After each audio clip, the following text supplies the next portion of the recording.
Merci pour ce bon moment qu'on passe ensemble. J'aime bien ce culte où il y a en fait beaucoup de textes bibliques, beaucoup de prières aussi, qu'on sent que c'est avec le cœur, avec l'esprit. Ça fait du bien. On va continuer sur cette lignée, hein. Vous savez bien que j'aime bien vous matraquer de textes bibliques et de versets de la parole, mais c'est comme ça. J'aimerais qu'on continue tout simplement la suite du message que j'ai fait il y a 2 semaines sur Gédéon. Parce que vous savez qu'avant le Covid, j'ai commencé une étude sur les juges. Et voilà, bon, après, je ne fais pas de message toutes les semaines, donc on avance à notre rythme. Mais voilà, on est à Juges chapitre 7 et c'est Gédéon. Gédéon, c'est la star des juges. Si je vous demande de citer des juges, vous allez me dire Gédéon, Samson, peut-être Déborah. Après, il y a Othniel, Éhud, Tola, Jaïr, Shamgar. Bon. Il y en a 13 ou 14, Élie, Samuel, qui ne sont pas dans le livre des juges. Voilà, mais en tout cas, Gédéon, il y a énormément de choses à dire et on va essayer de... Voilà, on va être entre l'enseignement aujourd'hui et l'application dans notre vie et l'étude biblique. On va un peu surfer entre ces trois aspects ici sur ce texte. Il n'y a que 8 versets, mais bon, comme on le disait, Dieu, par sa révélation générale, qui est la création, démontre son infinie grandeur. Et dans la parole de Dieu, c'est pareil. Sa grandeur est infinie. Et on pourrait faire des livres et des livres sur un seul verset, quoi. Je sais pas si... Bon, c'est pas grave. En tout cas, je vais commencer par prier, puis je vais lire. J'avais autre chose à dire aussi. Je sais plus c'est quoi. Oui, merci à ceux qui m'ont... je vais faire l'introduction la semaine passée, donc merci de m'avoir remplacé. Et voilà, c'est tout. On n'est pas beaucoup aujourd'hui. Mais vous allez voir qu'on s'en fout. Vous allez voir, parce que là, l'histoire avec Gédéon, vous allez comprendre que ce n'est pas une histoire de nombres. Il ne faut pas en mettre plein la vue avec des nombres. Le Seigneur, il n'en a que faire d'une histoire de chiffres, d'avoir beaucoup de gens. Vous allez voir, ce qu'il veut, c'est des gens de qualité. Amen.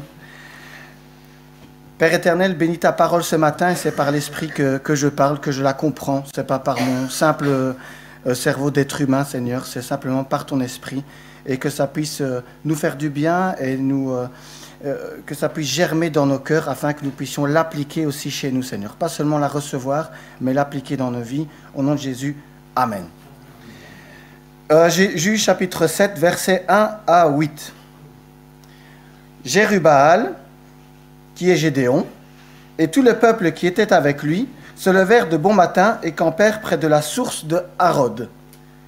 Le camp de Madian était au nord de Gédéon, vers la colline de Morée, dans la vallée. L'Éternel dit à Gédéon, « Le peuple que tu as avec toi est trop nombreux pour que je livre Madian entre ses mains. Il pourrait en tirer gloire contre moi et dire, « C'est ma main qui m'a délivré. » Publie donc ceci aux oreilles du peuple, que celui qui est craintif et qui a peur s'en retourne et s'éloigne de la montagne de Galaad. 22 000 hommes parmi le peuple s'en retournèrent, et il en resta 10 000. L'Éternel dit à Gédéon, « Le peuple est encore trop nombreux. Fais-les descendre vers l'eau, et là je t'en ferai le triage. Celui dont je te dirai que celui-ci aille avec toi, ira avec toi.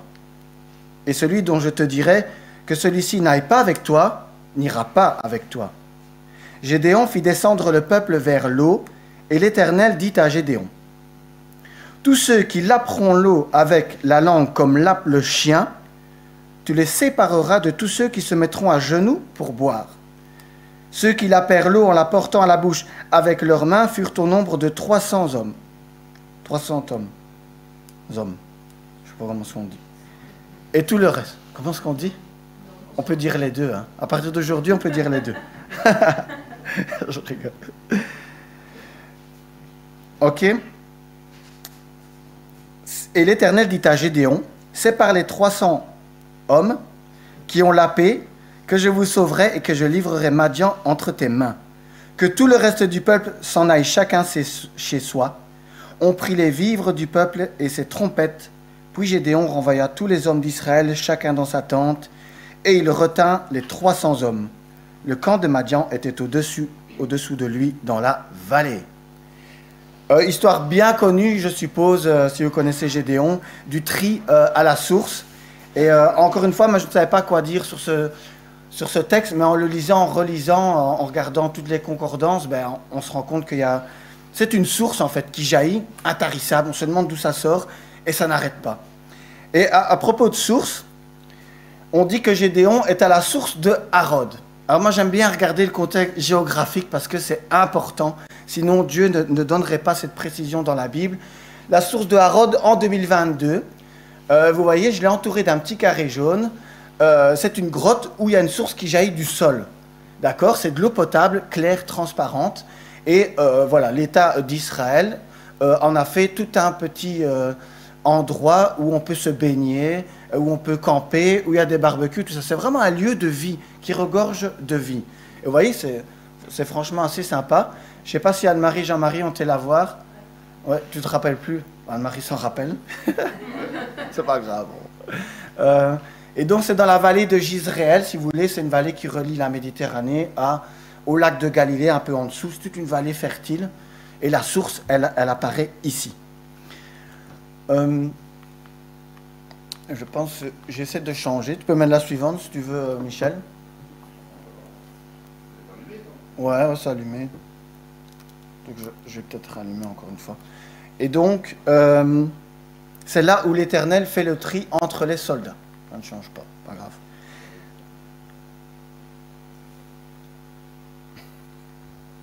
J'appuie 20 000 fois. Ah, ça change chez toi. Bah, si tu veux, tu peux le faire avec la main. La source Harod, en fait, Harod, si vous avez bien lu le texte, comment le Seigneur trie les gens. Harod, ça signifie la source du tremblement de peur. Ouais, on fait comme ça, on tremble de peur. Et c'est une source qui existe encore aujourd'hui et qui est située dans un parc national, comme je vous ai montré. Le verset 1 nous dit ici, et il commence par ceci, il nous dit « Jérubbaal qui est Gédéon ». Alors voilà, là je vous ai mis... Tu veux que je teste? Parfait. Source de Harod, vous voyez ici, c'est vraiment là qu'elle jaillit. Et on a situé avec certitude que c'est là que Gédéon et ses soldats ont bu l'eau et ont lapé l'eau, comme lappe le chien. Donc c'est dans le parc national, vous pouvez aller voir, si vous voulez aller en Israël cet été, allez-y. Source du tremblement de peur. Jérubbaal qui est Gédéon. On a bien vu que Gédéon, en fait, a été renommé par toute la tribu de Manassé, Jérubbaal. Et Jérubbaal, ça veut dire que Baal plaide ou que Baal combatte. Parce qu'ils avaient renversé l'autel de Baal, et les gens ont voulu se venger à la place de Baal contre Gédéon. Et son père, Joas, il a dit non, non, non, laissez Baal venger Gédéon. Si Baal est un Dieu vivant, il le fera. Et donc depuis, il porte ce nom, que Baal plaide, que Baal combatte. Et donc, en fait, Gédéon a remis en activité le culte du seul vrai Dieu, l'Éternel, dans tout Israël. Et ce nom donné à Gédéon, qui commence le verset 1 du chapitre 7, n'est pas là pour rien. En fait, regardez, il nous dit simplement que ce combat physique qui se passe dans la vallée d'Israël, il a un commencement qui est spirituel. Éphésiens chapitre 6, verset 12, « Car nous n'avons pas à lutter contre la chair et le sang, mais contre les dominations, contre les autorités, contre les princes de ce monde de ténèbres, contre les esprits méchants dans les lieux célestes. » Et en fait, nos luttes terrestres, nos combats terrestres ne sont que l'écho des combats célestes. Pensez à Job, pensez à ce Danois. En fait, il y a un combat dans les cieux pour que chaque âme ait un combat, en fait, et que Dieu va chercher, en fait. Quand vous pensez au combat dans vos vies, aux épreuves dans vos vies, eh bien, pensez aussi qu'il y a un combat dans le ciel qui se passe. Il y a un combat dans le ciel. Et donc, c'est spirituel tout cela, c'est spirituel. Et ici, pareil, en fait, quand Madian attaque, ce n'est que l'écho de combats célestes. Vous voyez ici, dans le fond, c'est la vallée de Jizréel, là où le combat va se passer. Je trouvais la photo assez magnifique, en fait. Le camp de Madian était au nord de Gédéon, vers la colline de Morée, dans la vallée. Alors, on va passer aux choses sérieuses. Nous voyons, quand on lit le chapitre 8, verset 10, 135 000 soldats de Madian, massés dans la vallée de Jizréel. Et dans un ordre de grandeur... Ah, attendez, j'ai passé une partie en fait, je suis désolé. Hein. Je m'excuse. Je n'ai pas l'habitude de faire avec le PowerPoint, donc je dois essayer d'associer les deux. Je disais que chapitre 8, verset 10, il y a 135 000 soldats de Madian, massés dans la vallée de Jizréel. Mais en finalité, je voulais rester sur Éphésiens chapitre 6, verset 12, le grand ennemi, c'est Satan et les forces du mal. Et c'est ce que l'Écriture nous rappelle à travers le nom de Gédéon, qui est Jérubbaal, que Baal combatte. Donc, ce que je disais, c'était nos luttes terrestres ne sont qu'au l'écho de combats célestes. Ok? Donc, je trouvais ça important à dire. Alors, j'ai dit qu'il y avait 135 000 soldats chez Madian. C'est vrai. Chapitre 8, verset 10 nous le dit. Et j'aimerais bien qu'on regarde un peu dans un ordre de grandeur pour vous donner une idée, parce qu'il y en a qui ne sont pas, avec les chiffres, on a un peu du mal. Aujourd'hui, la Russie a envahi l'Ukraine il y a 3 mois. Ils ont amassé entre 160 000 et 190 000 soldats en Ukraine, dans le but d'envahir un territoire qui fait 600 000 km². C'est l'Ukraine. Madian attaque Israël avec 135 000 soldats dans le but d'envahir un pays qui fait 20 000 km².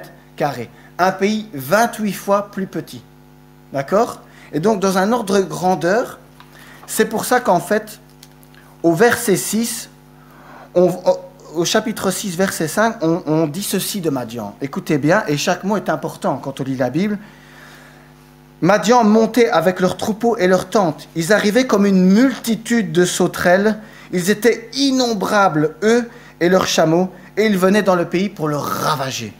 Imaginez à peu près le même contingent de l'armée russe qui débarque dans cette région d'Israël et qui ravage complètement tout, qui pille, qui vole et qui repart comme un essaim de sauterelles. Et donc, pour vous donner un ordre de grandeur, c'est tout bonnement énorme. 135 000 soldats et leurs chameaux. Je vous l'ai dit, c'est une histoire de nombre. Parce que pour Madian, c'est important d'arriver à 135 000. Tout est une histoire de chiffres dans ce texte. Et c'est marrant parce que Dieu, on pourrait dire qu'il va prendre toute l'armée d'Israël le plus possible pour ramasser une énorme armée et alors faire le poids contre les hommes. Maintenant, en fait, ce que Dieu fait, il retourne complètement la situation et vous allez voir que lui, il en veut le moins possible. Et ça, c'est drôle quand on lit parce que on se dit, mince, mais il ne pense vraiment pas comme nous, le Seigneur. Il ne pense vraiment pas comme nous. Et c'est important que je vous dise ça et que je vous situe un peu le contexte géographique parce que le plan du Seigneur, quand on lit l'attaque de Gédéon, eh ben, on se rend compte que cette promiscuité de l'armée des 135 000 soldats amassés dans la vallée, elle va aider à faire réussir le plan de Dieu. Et ça, on verra peut-être dans un prochain message, mais en fait, l'Éternel va faire retourner tout le peuple de Madian l'un contre l'autre. Et donc la promiscuité va aider à semer la confusion. Et donc leur nombre va devenir leur talon d'Achille. D'accord? Et puis la deuxième chose, c'est important de comprendre le fossé qui sépare les deux armées avant même que le Seigneur fasse le tri. Il y a 32 000 soldats, quand on calcule, dans l'armée d'Israël, et il y en a 135 000 dans l'armée de Gédéon. Ça bloque, Michel, je pense. J'ai l'impression que ça se met en veille. Et il y en a 135 000 pour Madian. Alors déjà, avant même le tri de l'Éternel, le fossé, il est énorme, il est immense. 32 000 contre 135 000, voilà. Je pense que l'armée d'Israël, elle ne ferait même pas le poids. Alors, à ce stade, je vais essayer de changer. Oh, sinon, c'est rien, je fais sans le PowerPoint. Même si j'ai travaillé 2 jours jusqu'à minuit pour le faire. Mais... c'est pas grave. À ce stade, qu'est-ce que vous diriez, vous? 32 000 contre 135 000. Je sais pas, on se dirait, c'est chaud, quoi. Si je dois faire un pari, je ne vais pas parier sur Israël, je vais plutôt parier sur Madian. C'est ce que les bookmakers feraient. La cote, elle pencherait en faveur de Madian. Ben, l'être humain, il dirait, nous ne sommes pas assez pour vaincre. Nous ne sommes pas assez pour accomplir cette tâche. Nous ne sommes pas assez pour faire grandir l'Église. Nous ne sommes pas assez pour évangéliser. Nous ne sommes pas assez pour faire un spectacle, une fête de Noël. Nous ne sommes pas assez pour faire quoi que ce soit, en fait. C'est ce qu'on se dirait. Mais le Seigneur, qu'est-ce qu'il dit? En tout cas, ici à Gédéon, il dit non. c'est vrai que vous n'êtes pas le bon nombre. Vous êtes de trop. Donc là, on va faire un tri. On va faire un tri dans l'armée. Et la façon d'agir du Seigneur est différente de notre façon d'agir à nous. Dieu est un être unique. On l'a lu dans le psaume 104. Unique. Et il agit d'une façon unique, qui lui est propre. Sinon, il agirait comme un être humain et il aurait une nature humaine. Non. Il agit d'une façon unique. Alors, hop, on va se remettre là. Voilà. L'homme dit, pas assez pour vaincre. Dieu dit, vous êtes de trop pour vaincre. Avec la raison humaine, on parierait sur Madian. Avec l'esprit, je pense qu'on pourrait parier, et avec la Bible, parce qu'on sait au moins ce qui se passe, on parie sur Gédéon. Facile. Le Seigneur va faire le tri. Il va faire le tri. Sa raison à Dieu, c'est ceci. Le peuple que tu as avec toi est trop nombreux pour que je livre Madian entre ses mains.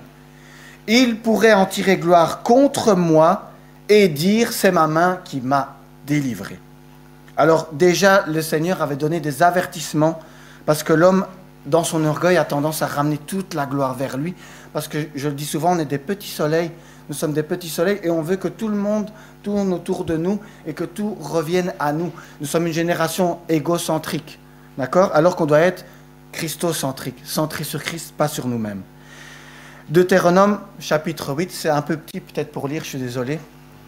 Garde-toi de dire en ton cœur, ma force et la puissance de ma main m'ont acquis ces richesses. Souviens-toi de l'Éternel ton Dieu, car c'est lui qui te donnera de la force pour les acquérir, afin de confirmer, comme il le fait aujourd'hui, son alliance qu'il a jurée à tes pères. Garde-toi de dire en ton cœur. D'accord? C'est important et que l'on soit toujours attentif à ne pas être soumis à notre propre orgueil, mais à être soumis à Dieu. L'orgueil de l'homme, en fait, pourrait s'élever contre Dieu, revendiquant une victoire qui ne lui appartient pas. Ah oui, la petite fille.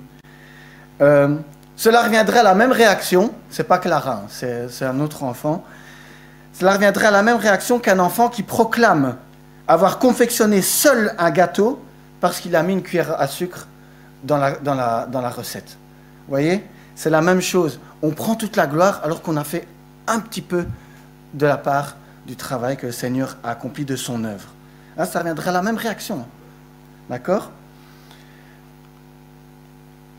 Alors, difficile de comprendre la manière d'agir du Seigneur si nous ne sommes pas remplis de l'Esprit. D'accord? Un être humain non régénéré ne comprend pas la façon d'agir de Dieu. C'est même impossible, nous dit la Bible, pour lui. Parce qu'il y a un fossé. Il y a un fossé. Et c'est bien dit d'ailleurs dans 1 Corinthiens chapitre 2 verset 14. Je vous avais dit qu'il y aurait beaucoup de versets, hein, ça va? Or, l'homme animal ne reçoit pas les choses de l'Esprit de Dieu, car elles sont une folie pour lui. Et c'est une folie, 32 000 déjà contre 135 000. Moi, j'y vais pas, hein, les gars, moi, j'y vais pas. Alors, 300 contre 135 000, là, il va falloir être rempli de l'Esprit, hein, c'est vrai. Hein. Et elles sont une folie pour lui et il ne peut les connaître, parce que c'est spirituellement qu'on en juge. C'est spirituellement qu'on juge des choses de l'Esprit. Dieu est un être unique dans sa manière d'agir, unique dans son être. De même, personne ne connaît les choses de Dieu si ce n'est l'Esprit de Dieu. Amen. Et ce qu'il faut comprendre, en fait, c'est que la raison de Dieu pour sabrer dans l'armée de Gédéon, c'est de garder sa gloire. Parce que sa gloire, elle est cadenassée, elle lui appartient. Et il faut comprendre ceci, donc, que chaque victoire dans nos vies doit mener à la glorification du seul vrai Dieu, unique dans son être, unique dans sa manière d'agir. Si vous comprenez ceci, c'est que nos vies servent à glorifier Dieu. Point à la ligne. Rien d'autre. Elles servent à glorifier Dieu. C'est pour ça qu'il a créé le monde, c'est pour ça qu'il a créé une infinité d'étoiles, c'est pour ça qu'il a créé autant de complexité dans le monde, pour qu'on, quand on regarde tout ça, on se dise, mince, en fait, je rends gloire à Dieu parce que tout cela est au-dessus de ma portée. Voilà. On passe au verset 3. Et là, on passe vraiment dans le cœur du tri dans l'armée de Gédéon. Premier tri de l'Éternel, je vais lire. Publie donc ceci aux oreilles du peuple, que celui qui est craintif et qui a peur s'en retourne et s'éloigne de la montagne de Galaad. 22 000 hommes parmi le peuple s'en retournèrent et il en resta 10 000. Ok, ouais, c'est bon. Les peureux sont congédiés. Les craintifs sont congédiés. Ils sont pas, on ne leur met pas un coup de pied aux fesses. Tu as peur, tu as crainte, rentre chez toi, rentre chez toi. Vous savez, ça m'a fait penser directement à la parabole des 10 mines, où le serviteur craintif, vous savez, cache sa mine dans un linge, parce qu'il connaissait la sévérité supposée de son maître. Au lieu, en fait, de poser l'argent à la banque et d'en retirer après, afin qu'il ait produit des intérêts, pour le rendre à son maître. En fait, c'est une peur de lâche, là, dans ce texte. Craintif, en hébreu, c'est trembler.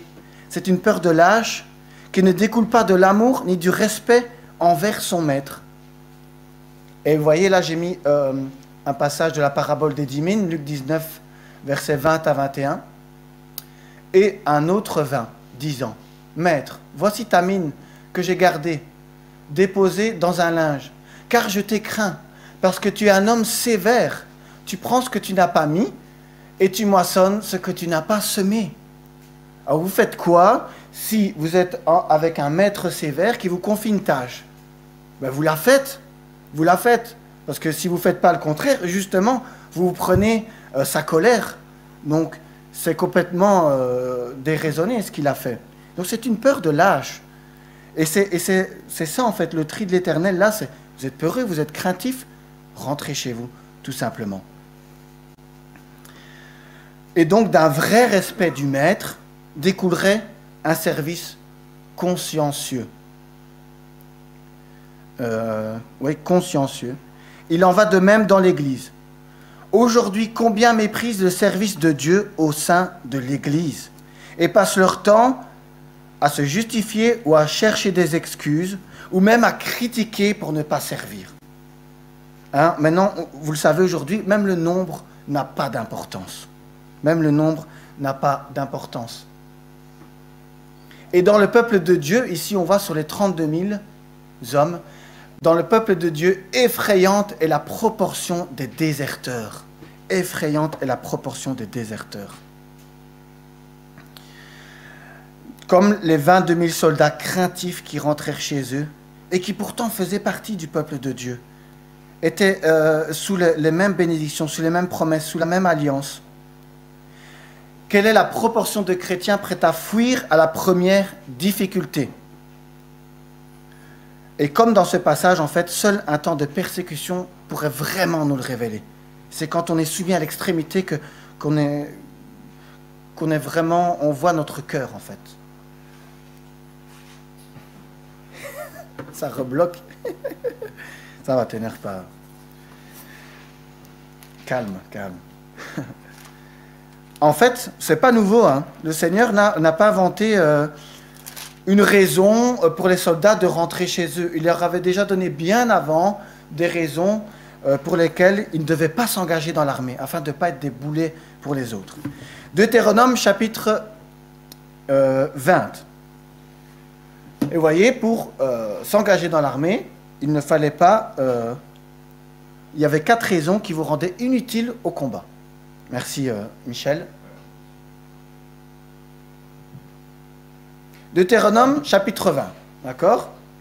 Vous allez comprendre. J'y suis. À partir du verset 5. Tout le monde suit, c'est bon? Vous tenez le coup. Les officiers parleront ensuite au peuple et diront: qui est-ce qui a bâti une maison neuve et ne s'y est point encore établi? Qu'il s'en aille et retourne chez lui, de peur qu'il ne meure dans la bataille et qu'un autre ne s'y établisse. Qui est-ce qui a planté une vigne et n'en a point encore joui? Qu'il s'en aille et retourne chez lui, de peur qu'il ne meure dans la bataille et qu'un autre n'en jouisse. Qui est fiancé à une femme et ne l'a point encore prise? Qu'il s'en aille et retourne chez lui, de peur qu'il ne meure dans la bataille et qu'un autre la prenne. Les officiers continueront à parler au peuple et diront, et là faites le parallèle avec le premier tri, qui est-ce qui a peur et manque de courage, qu'il s'en aille et retourne chez lui, afin que ses frères ne se découragent pas comme lui. Carrément. Et donc vous avez vu qu'il y a 4 raisons qui rendent un soldat inutile au combat et inutile à Dieu. La première raison, ce sont ses projets qui peuvent prendre le dessus dans son cœur. La deuxième raison, c'est son travail, où là, il le trouve plus important que le travail qu'il doit faire dans l'œuvre de Dieu. La troisième raison, ce sont ses attaches sentimentales. Et là, rappelez-vous ce que le Seigneur Jésus dit aux hommes qui veulent s'engager avec lui. À un moment donné, il marche sur le chemin et il y a des gens qui disent « Je veux te suivre, je veux te suivre ». Et il dit « Oui, mais Luc 14, 26, je prends vite, hop.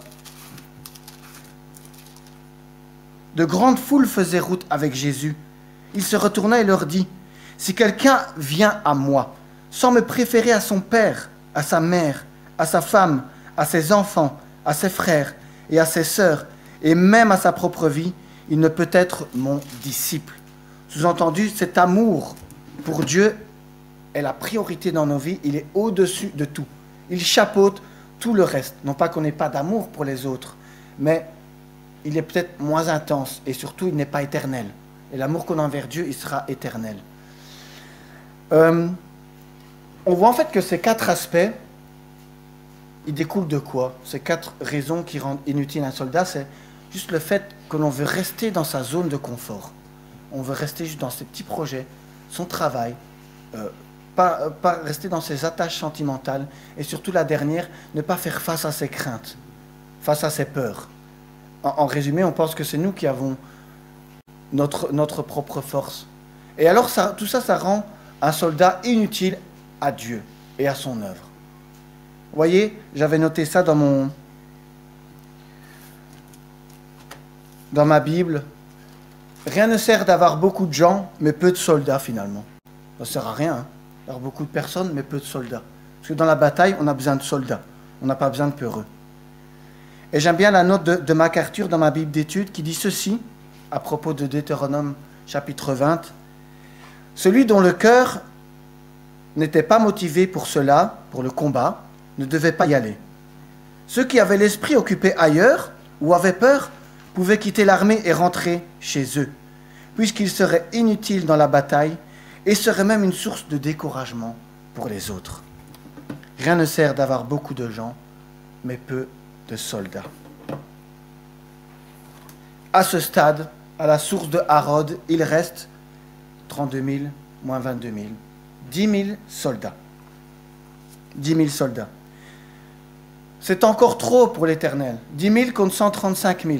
C'est encore trop. En fait, c'est encore trop pour que l'Éternel soit pleinement glorifié.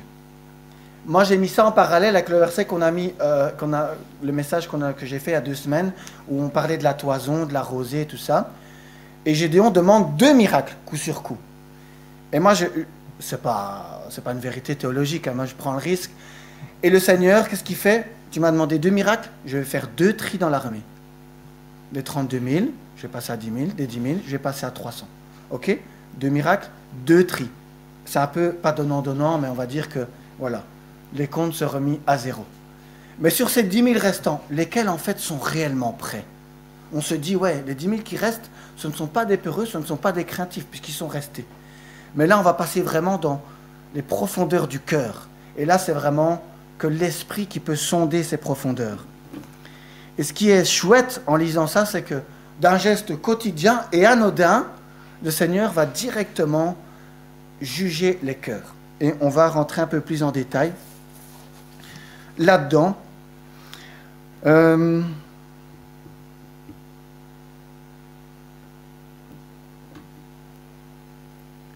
L'Éternel, verset 4, dit à Gédéon, je peux passer à la suivante, le peuple est encore trop nombreux, fais-les descendre vers l'eau, et là je t'en ferai le triage. Celui dont je te dirai que celui-ci est avec toi ira avec toi, celui dont je te dirai que celui-ci n'aille pas avec toi, n'ira pas avec toi. Gédéon fit descendre le peuple vers l'eau, et l'Éternel dit à Gédéon, tous ceux qui laperont l'eau avec la langue comme lappe le chien, tu les sépareras de tous ceux qui se mettront à genoux pour boire. J'aimerais bien qu'on s'arrête sur un mot. Je t'en ferai le triage. Le triage. Alors quand je regarde un petit texte dans un chapitre dans la parole de Dieu, je regarde à peu près tous les mots, les phrases, les concordances, les renvois dans la parole, et après, en fait, on trouve plein de choses. Et triage, c'est tsaraf en hébreu. Alors, je n'ai pas fait de l'hébreu, mais on a des outils qui nous permettent de chercher ces mots. Tsaraf, ça veut dire épurer, ça veut dire raffiner, fondre, mettre à l'épreuve. Le triage, ça veut vraiment dire, ça englobe tous ces aspects. Ça ne veut pas seulement dire trier. C'est un mot qui est utilisé également en Zacharie chapitre 13. C'est une prophétie où on voit que Jérusalem est purifiée à la fin des temps. Et ça rebug, Michel, je pense que ça rebug tous les 3 ou 4 diapositives. Zacharie chapitre 13. Et je vais lire juste quelques versets. Le verset 1 et 2.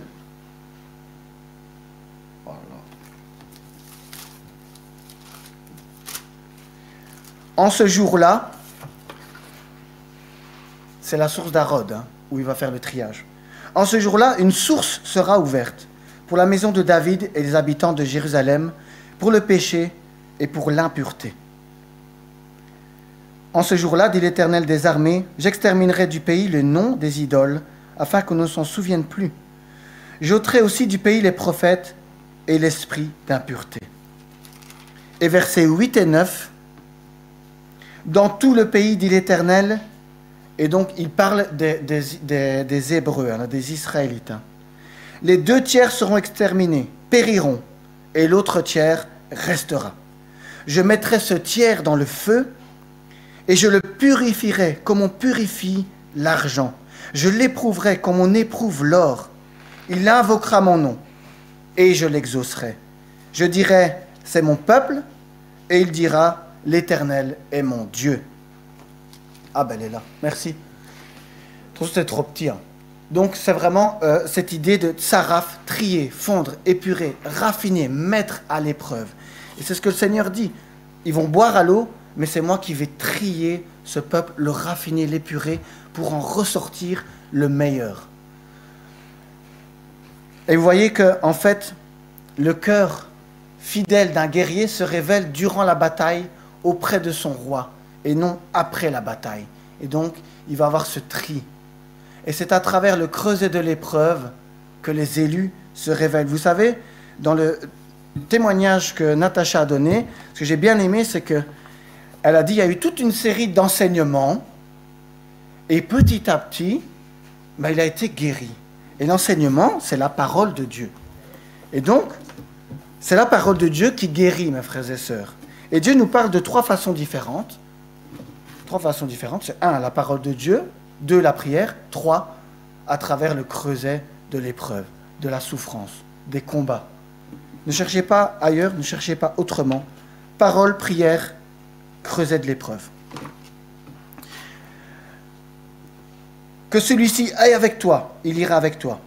Et celui dont je te dirai que celui-ci n'aille pas avec toi, il n'ira pas avec toi. Comme une phrase d'autorité que Dieu donne à Gédéon.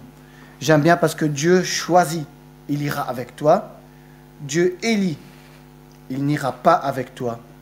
Dieu se forme un peuple de fidèles, et c'est à travers le creuset de l'épreuve que les élus se révèlent, et je le répète encore. Le test pour trier le peuple. Laper l'eau comme lape le chien, versets 5 et 6. Je trouvais ça assez intéressant. Alors, je regardais un peu comment le chien lape et tout ça, mais il n'y avait pas vraiment grand-chose à en retirer.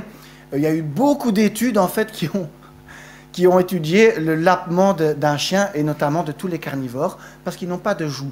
Et donc, ils sont obligés de laper pour prendre de l'eau.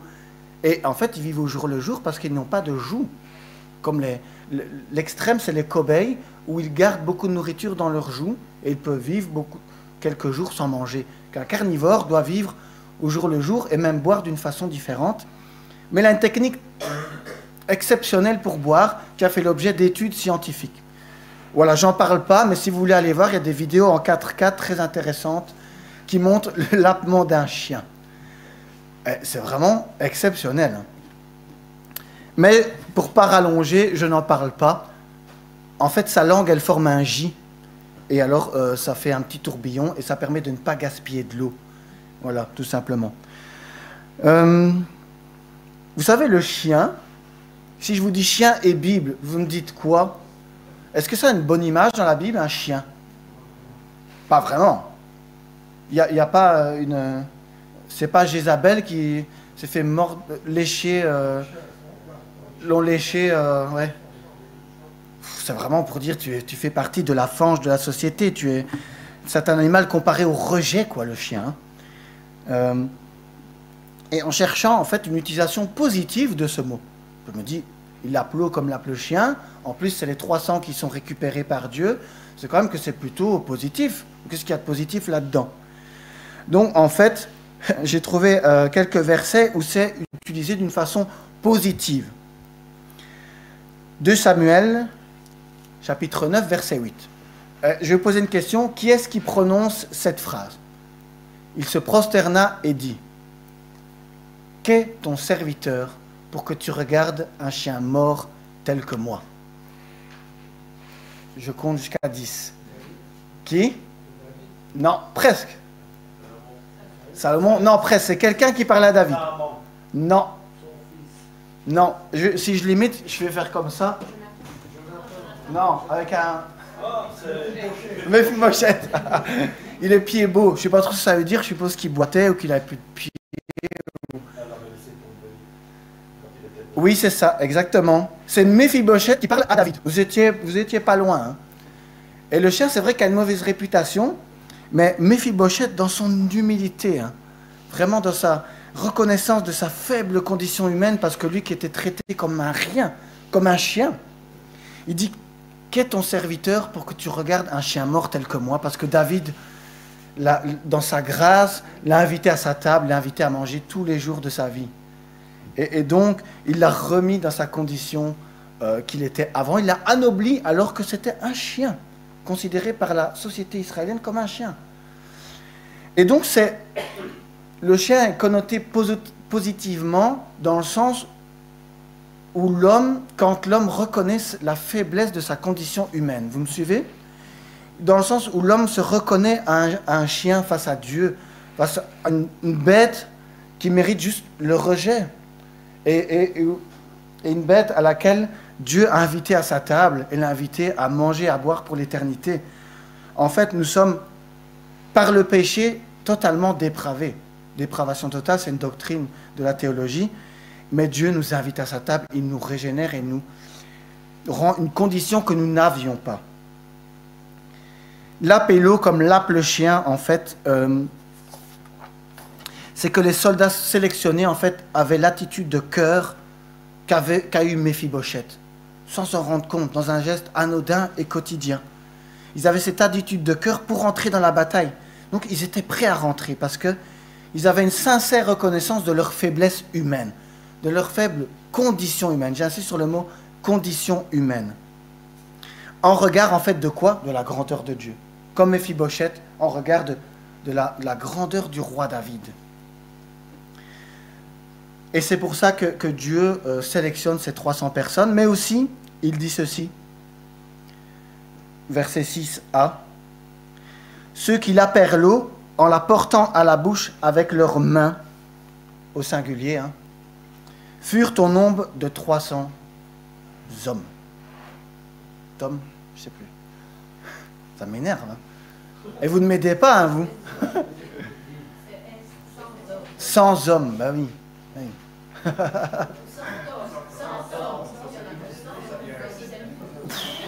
Là, c'est trop pour mon petit cerveau. Ok, je vais rien dire alors. Ah oui, d'accord. C'est une belle langue, le français, vraiment magnifique. On s'amuse.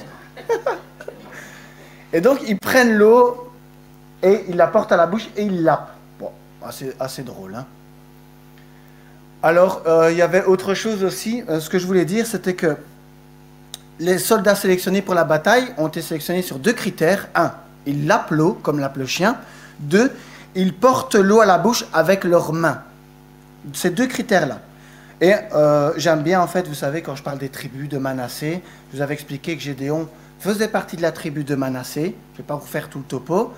Et que Manassé, en fait, est un fils de Joseph. Et donc, quand on parle de la tribu de Joseph, on parle de la tribu de Manassé et Éphraïm. Les 2 fils de Joseph, Éphraïm et Manassé. Donc, j'aime bien toujours revenir à ça, et je vous lis ça vite fait. Les bénédictions de Jacob sur tous ses fils, qui sont les tribus de Juda, et qui en fait sont des prophéties qui vont se réaliser, dit ceci sur Joseph. Vous me suivez? Joseph est le rejeton d'un arbre fertile. En fait, on se rend compte qu'avec la tribu de Manassé et avec Gédéon, c'est une histoire de chiffres, d'eau, la rosée, la source et tout ça, et de main. De main, d'accord? Vous allez comprendre. Joseph est le rejeton d'un arbre fertile. Le rejeton d'un arbre fertile près d'une source. Les branches s'élèvent au-dessus de la muraille. Ils l'ont provoqué. Ils ont lancé des traits. Les archers l'ont poursuivi de leur haine. Mais son arc est demeuré ferme et ses mains ont été fortifiées par les mains du puissant de Jacob. Il est ainsi devenu le berger, le rocher pour Israël. Le rocher d'Israël. Je vous ai dit, c'est une histoire de mains, d'eau et de chiffres. En fait, juste après le tri dans l'armée de l'Éternel, on parle encore des mains fortifiées. On parle de mains fortifiées. Versets 9 et 11, Dieu dit à Gédéon, « Si tu crains de descendre combattre l'armée de Madian, descends-y avec Pura, ton serviteur. Tu écouteras ce qu'ils diront, parce que l'armée de Madian va avoir un songe, et ça va fortifier Gédéon. Et après cela, tes mains seront fortifiées. » D'accord? On voit vraiment que Gédéon et la tribu, elle doit avoir des mains fortifiées. Ce sont ceux qui se fortifient. Qu'est-ce que je raconte là? Ah oui, et donc dans la tribu de Joseph et de Manassé, on parle que tous ces soldats doivent avoir des mains fortifiées. Et en fait, dans la Genèse chapitre 49, on dit que c'est les mains du Tout-Puissant de Jacob qui fortifient les mains de Gédéon. Ce ne sont pas eux-mêmes qui se fortifient les mains, mais c'est bien la puissance de l'Éternel par les mains du puissant de Jacob. Et donc l'attitude derrière ce geste, prendre l'eau avec ses mains et laper l'eau comme lappe le chien, ben c'est simplement d'avoir les mains fortifiées par la confiance en l'œuvre du Tout-Puissant et la reconnaissance de la faiblesse de leur condition humaine. Ces 2 choses. Ça rebloque, hein. Ça rebloque. Et donc, leurs mains sont au service de Dieu. Elles sont prêtes à servir. Et en fait, j'avais mis une image, on voit des mains vraiment prêtes à aller mettre les mains dans le cambouis. Leurs mains sont au service de Dieu. En fait, au contraire, des 9700 soldats, merci, des 9700 soldats qui vont être recalés encore une fois. Et là, j'arrive donc à la fin du message. Je vais essayer de voir si... Ça se relance, Michel? Non? Ok. Donc on a vu que les 300 sélectionnés ont eu une attitude de cœur d'humilité et une attitude d'avoir les mains fortifiées parce qu'ils ont confiance en Dieu, que c'est Dieu qui fortifie leurs mains. Et verset 6b, tout le reste du peuple se mit à genoux pour boire. Alors j'ai regardé un peu le mot genou, parce qu'en fait il n'y a que ça, ils se mettent à genoux pour boire. Et le mot genou, c'est incroyable parce que ça veut dire tout simplement... Voilà, humilité, confiance. Vous voyez un peu, ils mettent les mains dans le cambouis. Par ce geste, ils montrent à l'Éternel qu'ils ont les mains disposées à servir. Et là, vous voyez, c'est des gens à la source de Harod qui font comme l'armée de Gédéon, un peu, ils se prêtent au jeu. Il y en a qui lappent l'eau comme ça. Vous l'avez fait? Je ne sais pas si les potes... Bah, je pense que... Et il y en a qui se mettent à genoux pour boire. Et en fait, par ça, il y a 9700 soldats qui rentrent chez eux. Pourquoi ne sont-ils pas sélectionnés? Pourquoi ne sont-ils pas sélectionnés? C'est que c'est mal de boire de l'eau à genoux? Je ne sais pas. Donc, il y a un sens allégorique à tout ça. Maintenant, comme je vous le dis, c'est pas... Ce que je vous dis, c'est pas sûr et certain. C'est juste que je prends un peu de risque. Mais bon, dans notre théologie, dans notre doctrine, ça ne va pas remettre notre foi en question. D'accord? Genou, c'est berek en hébreu. Ça veut dire un genou. Et deux, dans un sens figuré, faible par crainte. Faible par crainte. Pourquoi? Parce que, en fait, il y a plein de versets, Naoum 2,10, où on parle des genoux, où en fait, ils sont comme ça, les soldats. Vous voyez? Ils tremblent un peu de leurs genoux comme ça. Ils ont la trouille. Et donc, en fait, quand on parle de genoux, là, dans ce contexte, c'est qu'ils avaient les genoux qui chancellent. Regardez, le même verbe utilisé dans d'autres contextes, faible par crainte. Naoum 2,10. On pille, on dévaste, on ravage, et les cœurs sont abattus, les genoux chancellent, tous les reins souffrent, tous les visages pâlissent. Bérek, genou. Isaïe 35, verset 3. Fortifiez les mains languissantes, tiens, fortifiez les mains, et affermissez les genoux qui chancellent. Bérek, genoux qui chancellent. Habakkuk 3,16. Et là, c'est un peu petit pour moi. Tu sais lire, Sophie? S'il te plaît. J'ai entendu et mes entrailles sont émues. À cette voix, mes lèvres frémissent, mes os se consument et mes genoux chancellent. En silence, je dois attendre le jour de la détresse, le jour où l'oppresseur marchera contre le peuple. Voilà, Bérek, genoux qui chancellent. Et en fait, tout simplement, ils ont plié le genou, mais ils avaient les genoux qui chancelaient. Et ça, seul Dieu avait la capacité de le reconnaître dans toutes ces 10 000 personnes qui restaient. Ma question aujourd'hui, c'est est-ce que vous avez les mains fortifiées ou est-ce que vous avez les genoux qui chancellent lorsque le combat approche? Alors, si vous avez à l'approche du combat une attitude d'humilité et de confiance en Dieu, humilité dans le sens reconnaître la faiblesse de notre condition, de confiance en Dieu dans le sens où c'est lui qui fortifie nos mains, c'est pas nous, alors vous serez utile dans la bataille. Mais si vous faites preuve d'une peur de lâche, si vous avez les genoux qui chancellent, alors, et c'est un peu dur ce que je dis, mais c'est l'Éternel qui le dit, restez à la maison, parce qu'alors vous risquerez de décourager vos frères et sœurs. Et c'est incroyable de dire ça. Même heureusement, je vais dire, dans l'Église, les frères et sœurs qui sont encouragés tirent les autres vers le haut. Parce que nous sommes une Église et un corps. Quand le corps souffre, les autres souffrent. Et quand le corps guérit, le corps, c'est tout le monde qui s'en retrouve mieux. J'aime bien aussi le verset 7, parce que Gédéon, il a demandé beaucoup de signes de confirmation. Il en a demandé. Je pense que c'est lui qui a demandé le plus de signes de confirmation et qui les a eus, sans jugement. Et l'Éternel le dit encore au verset 7, c'est par ces 300 hommes qui ont la paix que je vous sauverai et que je livrerai Madian entre vos mains. Encore une histoire de main. Encore une confirmation, une promesse de la victoire renouvelée de la part de l'Éternel envers Gédéon et les 300 hommes restants. 300 hommes restants. Et je vous lis la petite remarque d'un commentaire que j'ai sur les juges.